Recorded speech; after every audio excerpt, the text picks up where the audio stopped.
그 선교사님이 쓰신 그 군함과 유람선 이런 제목의 칼럼을 읽은 적이 있습니다. 그 내용을 보니까 이제 저자가 대학 시절에 그 자매 결혼 행사를 위해서 강원함이라고 하는 구축함을 타보았던 경험을 바탕으로 쓴 글이었는데요. 이제 학교를 대표하는 교수님 몇 분과 또 학생들이 너무너무 흥분되고 들뜨고, 그래서 이제 마치 이 구축함으로 들어가서는 그 유람선을 탄 것처럼 그런 축제 분위기였다고, 그런 내용을 이제 피력하는 글이 있었습니다. 앞부분을 제가 좀 읽어드리겠습니다. 칼같이 달인 군복, 파리가 앉으면 낙상의 우려가 있는 구두, 사람 키보다 높은 케이크, 반들거리는 갑판, 해군 수병들은 우중충한 군함을 제법 그럴듯한 유람선으로 꾸며놓았습니다. 어떤 분위기인지 아시겠죠? 막 이제 전투함에 이런 민간인 학생들 교수님을 초청해가지고 막 유람선처럼 그렇게 들떠있는 분위기로 축제가 진행이 됐는데, 갑자기 그 분위기가 한순간에 바뀌더라는 겁니다. 자, 그 내용도 읽어드리겠습니다. 그러나 행사의 후반부, 장식용 밧줄과 풍선에 가리워져 있던 배는 군함 원래의 모습을 드러내었습니다. 변신에는 불과 1분도 걸리지 않았는데 그것은 대령 함장님의 짧은 한마디로부터 시작되었습니다. 총원 전투 배치! 이 명령을 받은 부관은 비상사일행과 함께 함대에 전파했고, 군함의 장사병들은 전투 배치를 복창하며 전투 시 위치할 자기 자리를 향해 이리저리 손살같이 달려갔습니다. 일순 활시위처럼 팽팽한 긴장이 구축함을 감쌌습니다. 유람선은 단 몇 초 사이에 적과 싸울 수 있는 넘넘하고 자랑스러운 군함으로 변해 있었습니다. 이 두 장면이 참 머리로 대조가 되며 떠오르지 않습니까? 근데 이제 뒷부분에서 저자가 왜 이런 글을 썼는지에 대한 내용을 정리를 하는데요, 그 내용이 참 저한테는 굉장히 도전이 되고 울림이 되었습니다. 내용을 읽어드리겠습니다. 남미의 한 목사님은 교회는 군함이 되어야 한다, 그러나 오늘날 많은 교회는 유람선이 되어버렸다, 이렇게 말했습니다. 그렇습니다. 군함에도 유람선에도 먹고 자고 쉬고 노래하는 파티가 있습니다. 그러나 군함의 파티는 명령 수행을 위한 충전이지만 유람선은 쉼과 파티가 목적입니다. 교회는 여흥을 목적으로 하는 유람선이 아니라 명령을 수행하는 군함이 되어야 합니다. 안타깝게도 오늘날 조국교회는 언제부터인가 유람선의 모습이 많아졌습니다. 바라기는 군함 같은 교회가 많아지기를 소망합니다. 이 선교사님께서 그 조국교회를 바라보면서 안타까운 마음을 자기가 경험했던, 대학 시절에 경험했던 그 전투함을 방문하는 것으로서 피력하는 게 제게 참 많이 와닿았습니다. 사실 지금 흔히들 교회는 유람선이 아니라 전투함인데 오늘날 교회는 유람선이 되어버렸다, 이런 탄식의 소리를 종종 듣지 않습니까? 어떻게 하면 다시 이 유람선으로 전락해버린 한국교회가 전투함으로 그런 회복이 일어날까 생각해 보니까 그 칼럼의 차이가 딱 하나더라고요. 앞부분에서 막 그냥 여흥을 즐기듯이 그냥 막 북적북적거리고 풍선을 띄우고 그 유람선처럼 됐던 그게 후반부에 어떻게 전투함으로 바뀌었나 보니까 딱 하나예요. 그 전투함에는 함장님, 대령 함장님이 자리 잡고 있었고 그 함장님의 명령이 있었다는 겁니다. 총원 전투 배치! 그 함장이 한마디 명령으로 말미암아 유람선처럼 어수선하던 그 배가 다시 전투함으로서의 위용을 회복할 수 있었다고 한다면, 이제 저는 오늘 본문 에베소서 6장 11절 말씀을 이런 관점으로 돌아보기를 원합니다. 6장 11절을 보십시오. 마귀의 간계를 능히 대적하기 위하여 하나님의 전신갑주를 입어라.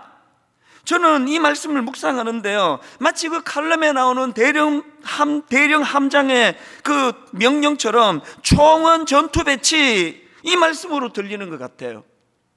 그 대령 함장의 총원 전투 배치, 이 말씀이나 오늘 본문에서 마귀의 간계를 능히 대적하기 위하여 하나님의 전신갑주를 입어라.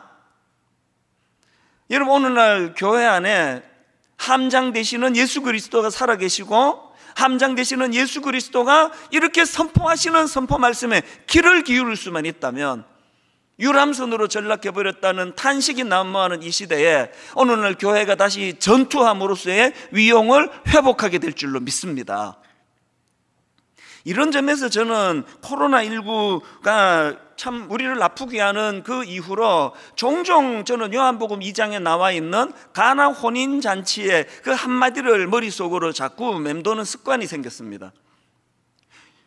그 한마디가 뭐냐? 자, 요한복음 2장 1절부터 보십시오. 사흘째 되던 날 갈릴리 가나에 혼례가 있어 예수의 어머니도 거기 계시고 예수와 그 제자들도 혼례의 청함을 받았더니 그 다음에 포도주가 떨어진지라. 저는 이 한마디가요 너무너무 가슴 아프게 제 마음에 울림으로 외침으로 자꾸 되뇌어지는 겁니다. 포도주가 떨어진지라. 그 혼주 입장에서 뭐 모든 걸 다 갖추지 않았습니까? 모든 손색이 없는 잔치에 걸맞는 걸 다 갖추고 심지어는 예수님과 그 제자들까지 초청을 하는 이런 구색을 다 갖추었지만 전혀 예상을 하지 못했던 잔치 도중에 포도주가 떨어진지라. 제가 이 한마디를 왜 되뇌이는가 하면은요, 참 오늘 코로나19가 우리를 이렇게 비참하게 만들었다, 거기에 초점이 있지 않습니다. 하나님께서 요한복음 2장 안에 이 가나 혼인잔치 사건을 기록해 하신 것은 그 인간의 비참함을, 인간의 수치를 드러내시기 위함이 아닙니다. 이 포도주가 떨어진지다가 나중에 얼마나 환희에, 얼마나 기쁨의 선포로 바뀌어집니까? 물을 포도주로 바꿔주시는 그 기적의 역사가 나타나는 현장이 가나 혼인잔치 아닙니까? 제가 왜 은혜를 받습니까? 유람선처럼 어수선해져 있던 그 구축함 안에서 함장이 계시고 그 함장의 명령 한마디로 다시 모든 것들이 전투함의 위용으로 회복되듯이 포도주가 떨어진지라 그 초라하고 비참한 그 현장이었지만 그 모든 것이 회복되기 위한 조건은 딱 하나였습니다. 그 현장에 예수님이 계셨다는 사실입니다. 여러분, 반대로 생각해 보십시오. 모든 것들이 완벽하게 다 진행이 됐는데 거기에 예수님이 계시지 않는다. 그 유람선입니다. 하루 잘 놀았겠죠.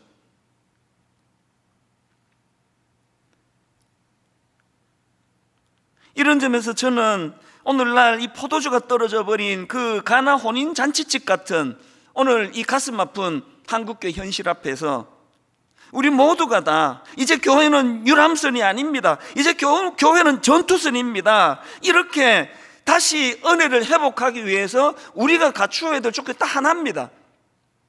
함장이 계시는 거예요.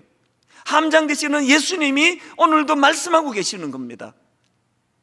함장 되시는 예수 그리스도께서 이제 전신갑주를 갖추어 입어라라고 명령하실 때 그 말씀이 들려지면 교회는 다시 전투함이 되는 줄로 믿습니다. 이런 내용을 담은 말씀이 오늘 본문 에베소서 6장 10절 11절인데요 끝으로 너희가 주 안에서와 그 힘의 능력으로 강건하여지고 마귀의 간계를 능히 대적하기 위하여 하나님의 전신갑주를 입어라.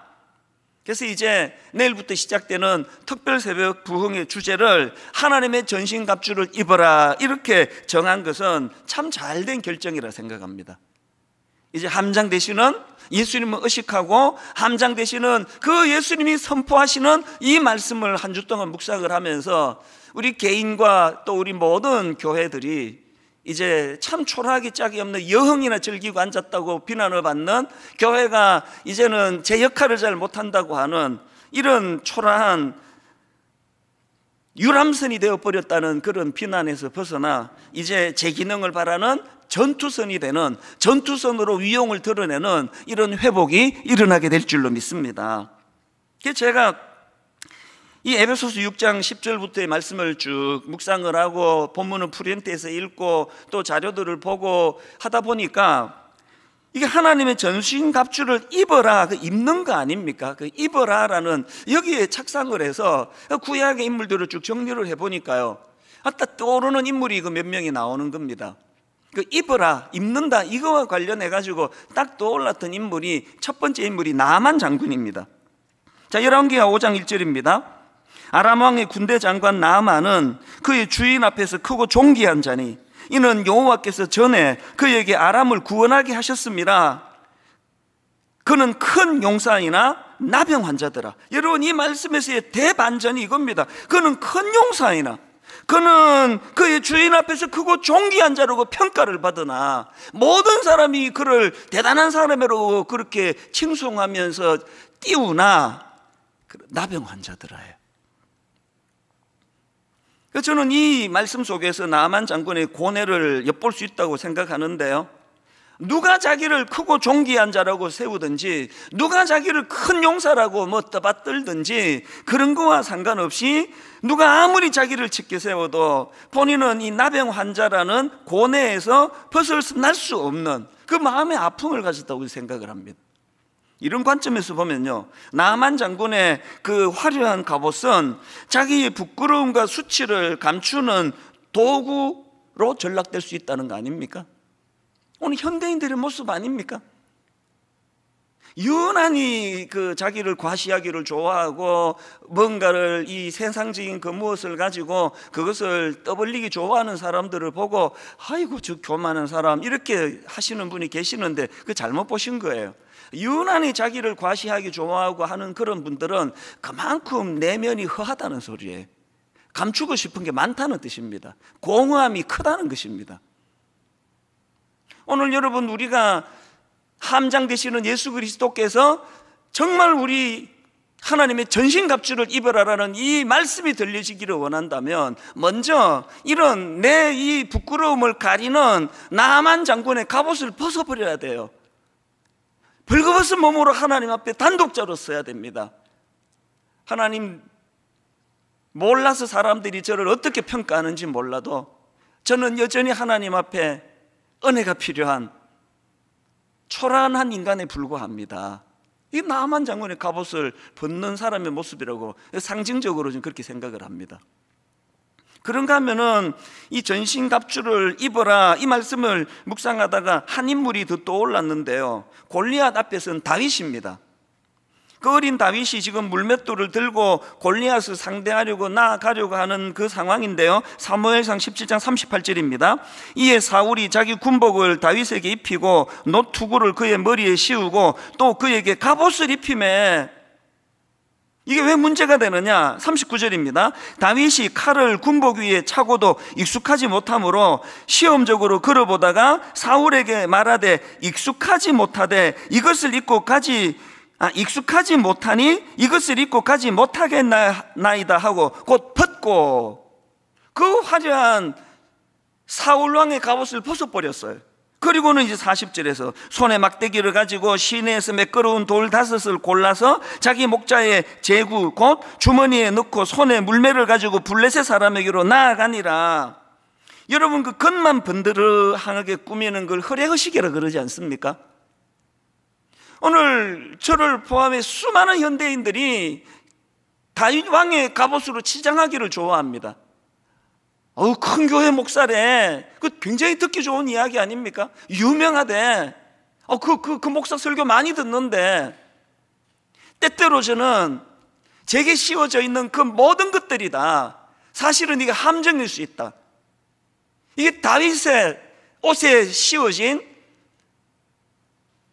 사울왕의 갑옷일 수 있다.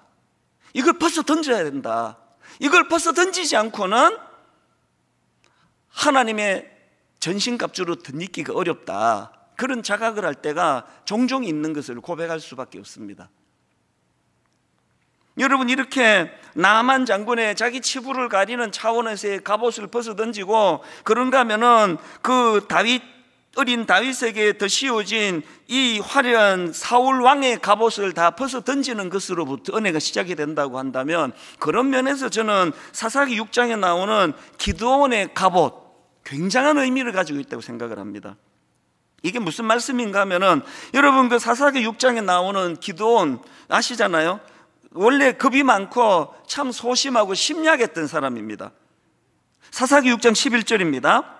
마침 요아스의 아들 기드온이 미디안 사람에게 알리지 아니하려 하여 밀을 포도주 틀에서 타작하더니 그 자료를 보면은요, 뭐 요즘도 그렇겠죠. 이 밀타작이라는 거는 원래 넓은 마당에서 타작용 마차를 끌고 가거나 황소를 이용해 가지고 그렇게 그 밀타작을 한다고 하는데, 아니 왜 기드온은 지금 그 밀타작을 이렇게 좁은 포도주 밭에서 포도주 틀에서 하고 있는가? 이 질문에 대해서는요, 이 11절을 세 번역 읽으면 금방 답이 나옵니다. 자, 11절 세 번역입니다. 그때에 요아스의 아들 기드온은 미디안 사람들에게 들키지 않으려고, 미디안 사람들에게 들키지 않으려고 포도주 틀에서 몰래 밀 이삭을 타작하고 있었다. 이게 어떤 상황인지 아시겠죠? 이렇게 겁이 많고 소심하고 나약한 사람이 기드온인데, 아니 어떻게 이런 나약한 기드온이 그 미디안 사람들에게 들킬까 두려워가지고 몰래 밀 이삭을 타작하던 이런 소심한 사람이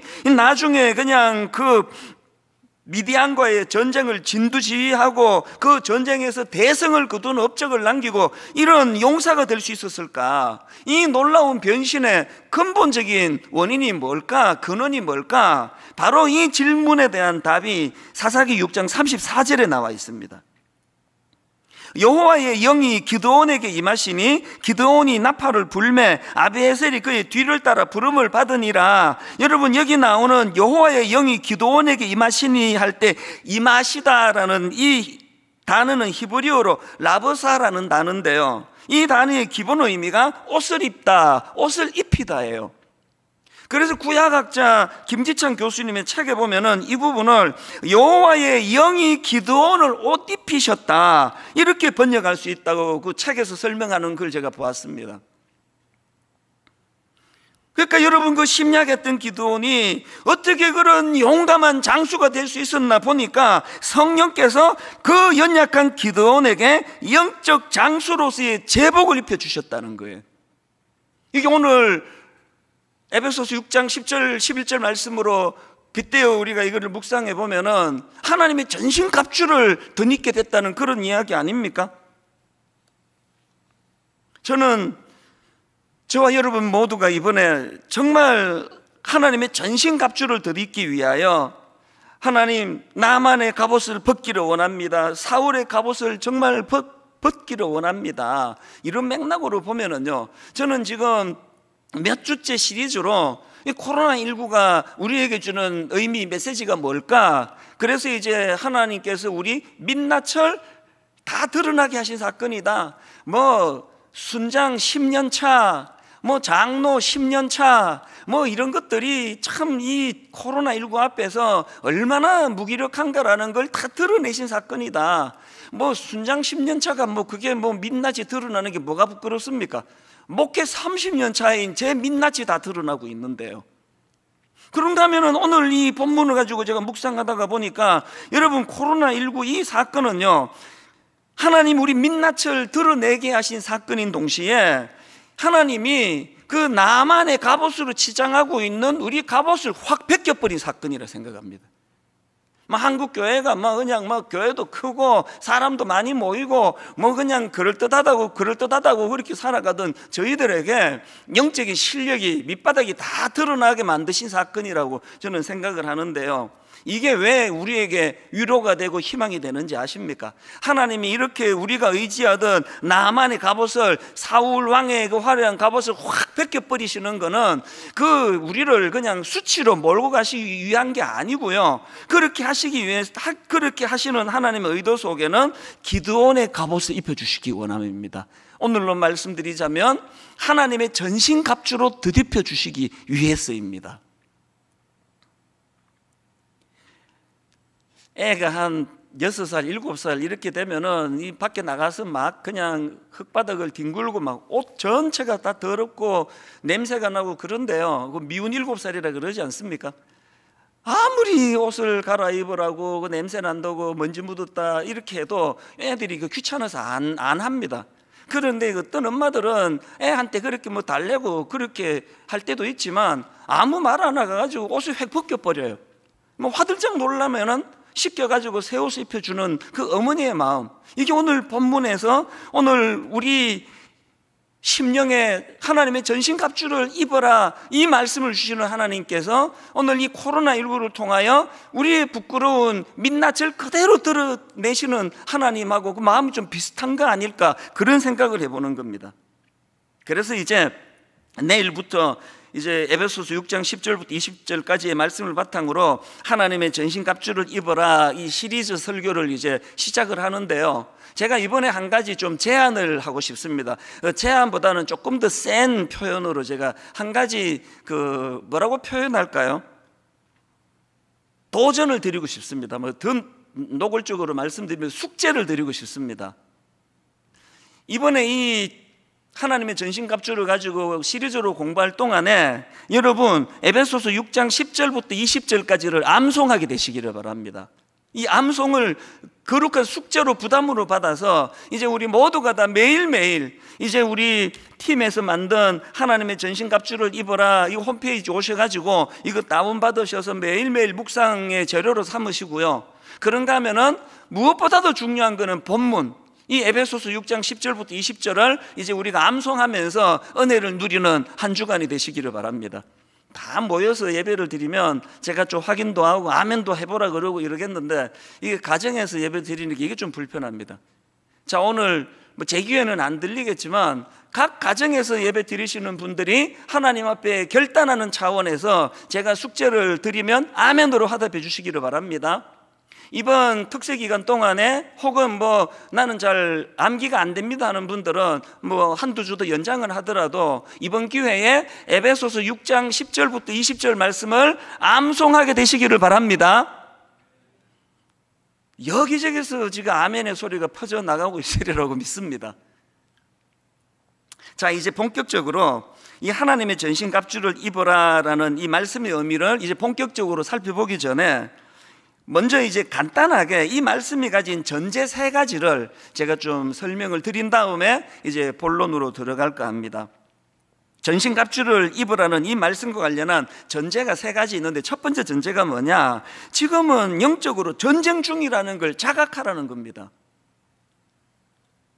여러분이 우리말로도 전신갑주 이 표현이 이게 군사 용어이지만요, 자료를 보니까 그 당시에 전신갑주라는 것은 전쟁에 나가기 위해 완전 무장한 로마 군인들의 모습을 표현하는 표현이라는 겁니다. 왜 교회가 유람선이 돼버렸습니까? 지금은 전시 중인데, 망가고 있으니까. 그래서 하나님의 전신갑주를 입어라라는 이 명령 속에서 지금은 영적으로 전쟁 중이라는 걸 자각해야 됩니다. 아니요, 지금뿐만이 아니고 예수 믿은 이후에 내내 우리의 삶은 영적 전쟁입니다. 예수님 믿기 전에는 무슨 전쟁이 필요합니까? 세상이 흘러가는데도 따라만 가면 됐는데, 그런데 주님의 십자가를 통하여 이제 성령님이 내 안에 좌정하고 계시면서부터 매일의 삶이 갈등이에요.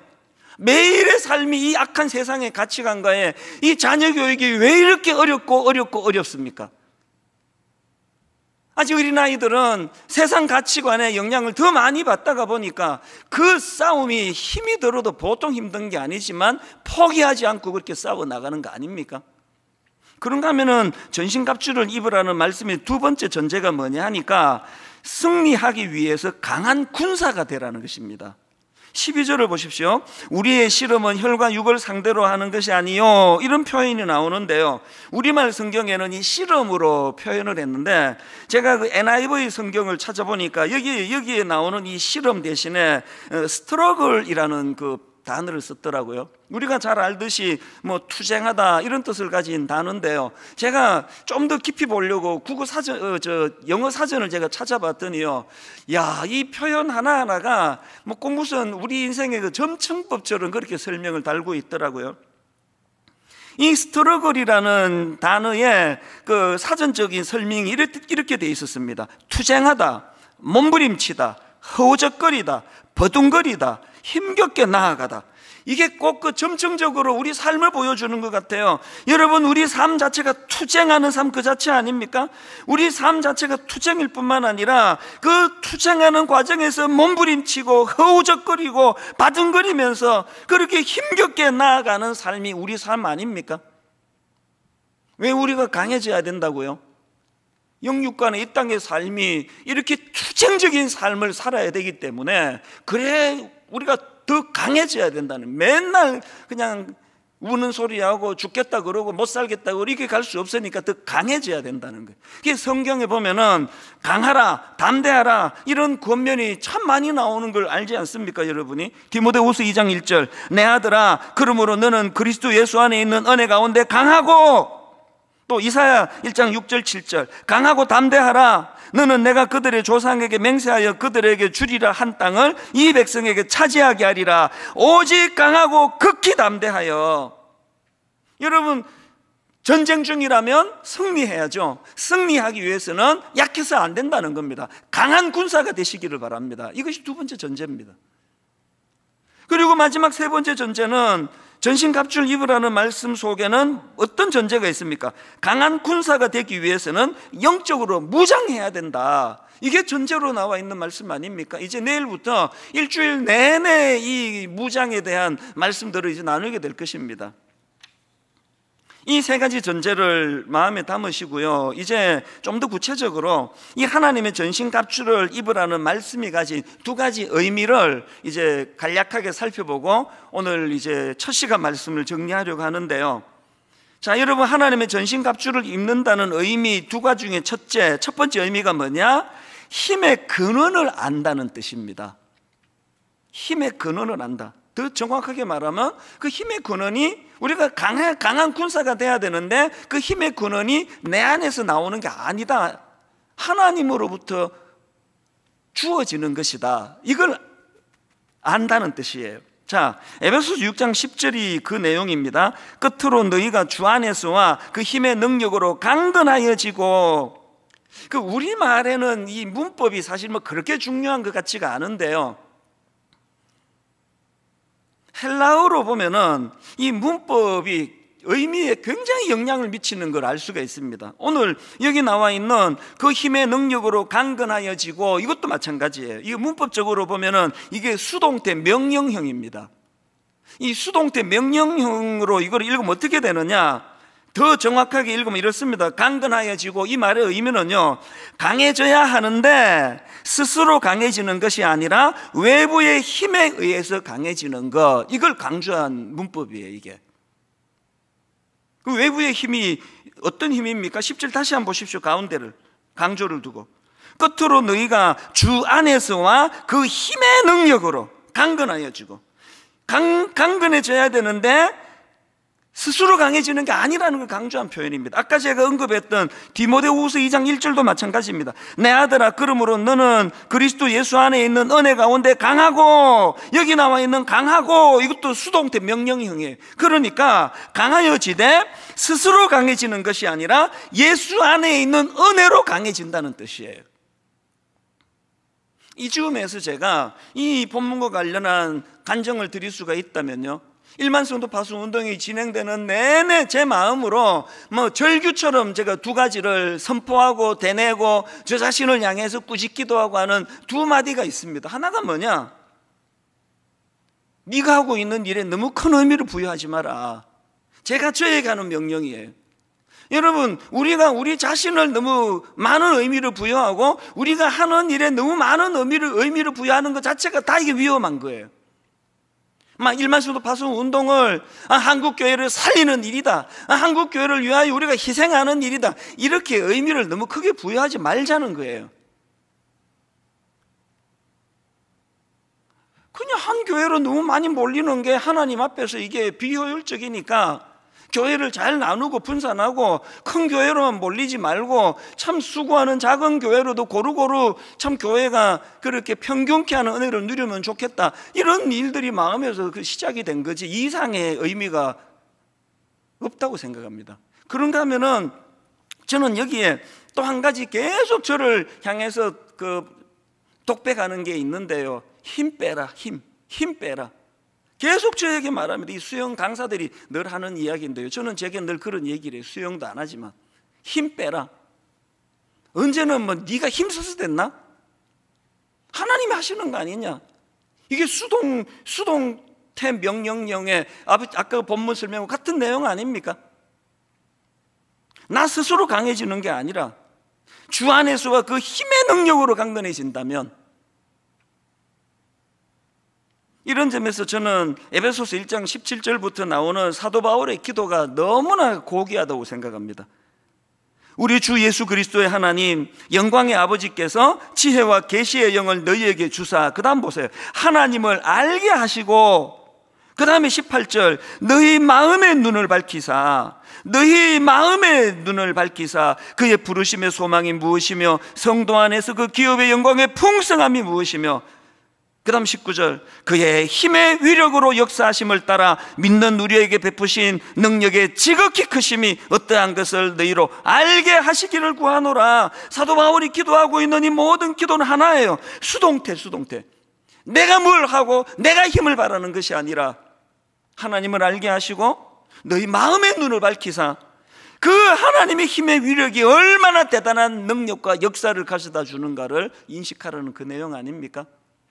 여러분, 우리 모두가 다 하나님의 전신갑주를 입는다 할 때 이 첫 번째 의미, 힘의 근원을 알아야 한다. 그 힘은 나로부터 나오는 것이 아니다라는 걸 철저하게 인식하게 되시기를 바랍니다. 그런가 하면 두 번째로 하나님의 전신갑주를 입는다는 말씀의 의미가 뭐냐? 싸워야 할 대상을 정확하게 안다는 그런 의미를 내포하고 있습니다. 11절에서 하나님이 왜 전신갑주를 입어야 한다고 말씀하시는지 그대로 설명해 놓고 있는 걸 저는 보거든요. 11절을 보십시오. 마귀의 간계를 능히 대적하기 위하여, 마귀의 간계를 능히 대적하기 위하여 하나님의 전신갑주를 입어라. 여기에 전신갑주를 입어야 할 목적이 나와 있지 않습니까? 12절도 마찬가지예요. 우리의 씨름은 혈과 육을 상대하는 것이 아니요 통치자들과 권세들과 이 어둠의 세상 주관자들과 하늘에 있는 악의 영들을 상대함이라. 그때 한마디를 하고 싶으신 거예요. 이거는 혈과 육을 상대하는 거, 사람을 상대하는 게 아니고 악한 영들을 상대하는 거라는 걸 강조하는 거거든요. 그러면 그때 한마디만 하면 되는데 사도 바울은 왜 이 12절 앞에다가 우리의 씨름은 혈과 육을 상대하는 것이 아니요라는 걸 거기다가 왜 토를 왜 달아놨을까요? 이 질문은요, 11절에 나오는 마귀의 간계를 이해하면은 사도 바울의 심정을 너무 잘 이해할 수 있습니다. 11절에 나와 있는 마귀의 간계할 때 이 간계는 헬라어로 메토데이아라는 단어인데요, 뜻이 이렇습니다. 속이려는 의도로 꾸미는 교활한 음모. 다시요, 마귀의 간계가 뭐라고요? 속이려는 의도로 꾸미는 교활한 음모. 사도 바울이 왜 지금 악한 영들을 상대함이라는 말씀 앞에 혈과 육, 그 사람을 상대하는 게 아니라고 명시했냐면은 이 사단의 주 전략이 속이는 건데 이게 사람 간의 싸움이라는 것으로 몰고 가려는 악한 관계가 있기 때문이라는 겁니다. 한국교회 비극이 뭡니까? 지금 하나님께서 성경에 분명히 그 사실을 명시했는데 이거를 지금 가볍게 여겨가지고, 저는요 30년 목회하는 동안에 단 한 분에게도 이런 말 못 들어봤습니다. 난 마귀가 너무 미워요. 제가 국민학교 초등학교 5학년 부서를 맡던 교육전도사 시절에 어린 꼬맹이가 뭐 그런 말을 했나 안 했나 모르겠는데요, 대부분의 분들은 마귀가 미워요, 내 상대는 마귀예요, 이런 생각을 안 합니다. 못 합니다.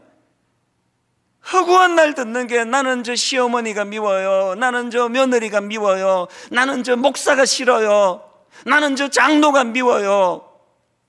지금 여러분 마귀의 간계에 지금 놀아나고 있는 거 아닙니까? 적과 아군을 혼돈하고 있는 오늘 이 가슴 아픈 현실을 어떻게 해석하시려는 거냐. 비아냥거리는 말이긴 하지만요, 한국에서는 사탄이 할 일이 별로 없을 것 같아요. 뭐 자기들끼리 다 싸우는데, 자기들끼리 다 지치고, 자기들끼리 맨날 험담하고, 자기들끼리 맨날 없는 말 만들어 가짜뉴스 퍼뜨리고, 조금만 은혜 받으려고 그러면 매장시켜버리고, 적과 아군을 혼돈하는 이 상태로는 영적 싸움에서 이길 수가 없습니다. 그래서 저는 목회자로서 눈물로 기도하는 제목이 하나 있습니다. 어떤 경우라도 사람을 미워하지 않게 해주시기 원합니다. 어떤 경우라도 하나님 혈과 육으로 표현되는 사람이 내가 무찔러야 되는 상대가 아님을, 저는요, 그 미워하는 마음이 생기면 그냥 멀어져 버려요. 계속 제 마음에 그런 갈등을 유발시킨다 할 때는 그냥 거리를 둬버려요. 이건 썩 좋은 방법은 아니지만 연약하니까 어떡합니까? 그렇게라도 미워하지 않아야 되니까. 결론을 맺으면서요, 골리앗과 싸우던 과정에서 다윗이 보여준 내 평생의 지침이 되는 성경 한 구절을 이제 소개해드리고 말씀을 마치려고 합니다. 사무엘상 17장에 보면은요, 이제 어린 다윗이 골리앗을 향하여 정말 도전하며 멋지게 달려가는 그 과정에서 자기 형, 그 친형입니다. 자기 형이 있을 수 없는 상처를 다윗에게 줍니다. 그게 사무엘상 17장 28절입니다. 큰형 엘리압이 다윗이 사람들에게 하는 말을 들은지라 그가 다윗에게 노를 바라여 이르되 네가 어찌하여 이리로 내려왔느냐? 들에 있는 양들을 누구에게 맡겼느냐? 나는 너의 교만과 너의 마음의 완악함을 아노니 너가 전쟁을 구경하러 왔노라. 아니, 세상에 이런 모독이 어디 있습니까? 알지도 못하면서. 그것도 그냥 사람들 다 있는 데서. 이 다윗이 받았을 그 상처는 뭐 얼마든지 상상할 수 있지 않습니까? 그런데 여러분, 이런 형 엘리압에 대하여 다윗이 보이는 반응이 진짜 존경스럽습니다. 29절 30절입니다. 다윗이 이르되 내가 무엇을 하였나이까? 어찌 이유가 없으리까? 하고 그 다음에 돌아서서 다른 사람을 향하여 전과 같이 말하며 백성이 전과 같이 대답하더라. 29절에 보면은 다윗이 상처받지 않은 게 아닙니다. 내가 뭘 하였습니까? 어찌 이유가 없으리까? 그 모독적인 말에 다윗이 지금 상처받고 있다는 거예요. 그런 상황에서 다윗의 위대함이 뭐라 그랬습니까? 아무리 우리 형이 내게 아픔을 주고 아무리 우리 형이 나를 모독해서 내가 다시는 우리 형 같은 사람 상종하지 말아야 되겠다 본능이 꿈틀거린다 할지라도 다윗이 확실히 아는 게 뭐예요? 그럼에도 불구하고 이 형은 나의 적이 아니다. 나의 적은 골리앗이다. 그래서 돌아서는 거예요.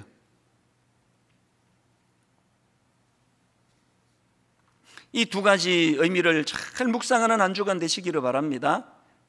사실 저는 이번 전신갑주 시리즈 설교를 준비하면서 뭐 책도 많이 구입을 하고 또 자료도 많이 보고 뭐 인터넷도 뒤지고 그랬지만 예전에 제가 했던 전신갑주 시리즈를 참고를 많이 했습니다. 그래서 이제 거기서 필요한 것들도 많이 이제 이번에 재인용을 아마 하게 될 텐데요. 제가 이제 이 설교를 준비하다가 예전에 했던 설교 한 대목에서 마음이 이렇게 그 표현이 어려운 벅찬 감격으로 빠졌던 적이 있습니다. 그게 뭐냐 하니까요, 그 설교 가운데 이제 아마 그때가 1만 수도 파수 운동을 이제 선포한 그 즈음 같아요. 참 아무것도 준비가 안 된 제가 그냥 덜컥 약속을 해드리고 마음이 많이 두려웠나 봅니다. 저희 교회는 뭐 순장님들하고 저하고 동역자 아닙니까? 그렇게 이제 순장님들에게 이런 마음을 뭐 피력을 했는지 기도 부탁을 했는지 그렇게 너무 마음이 힘들고 먹먹할 때 제 원고에 보니까 이런 내용이 있더라고요. 1만 수도 파송 운동을 선포한 이후에 분당 우리 교회 장례를 생각하며 눈물 짓고 있던 어느 날 어느 순장님이 제게 위로의 메시지를 보내주셨습니다. 원고에 이런 내용이 있더라고요. 그 불안해하는 담임 목사님에게 그 어떤 순장님이 메일로 찬양을 안에 보내주신 거예요. 445장 2절입니다. 찬송가. 캄캄한 밤에 다닐지라도 주께서 나의 길 되시고 나에게 밝은 빛이 되시니 길 잃어버릴 염려 없네. 제가 옛날 설교 원고를 이렇게 보면서 왜 마음이 울컥울컥 했는지 아십니까? 8년 전에 진짜 갈 바를 알지 못하는 상태에서 약속은 해놓고 선포는 해놓고 이게 어떻게 되느냐, 이게 어떻게 될지 모르겠다 두려워 눈물 짓고 있던 저에게 그 순장님이 던져오신 저 찬양 하나가 저를 안돈시켰다면 이번에 8년이 지난 지금 그때 원고를 다시 보면서 마음이 뭉클 눈물이 쏟아질 수밖에 없었던 것은 지난 8년 동안에 저 가사가 그대로 구현되는 은혜로 인도해 주셨기 때문이에요. 한치 앞을 알 수 없던 캄캄한 밤에 다닐지라도 주님이 나의 길 되어 주시고 주님이 나에게 밝은 빛이 되어 주셨기 때문에 길 잃어버릴 염려 없네. 너무너무 뜨거운 가슴으로 저는 하나님께 사모합니다. 하나님, 또 다른 8년이 지나간 그 지점에 저뿐만 아니고 분당 우리에게 모든 성도님들이 저 찬양이 이루어졌노라고 눈물로 감사할 수 있는 그 길로 인도하여 주시옵소서.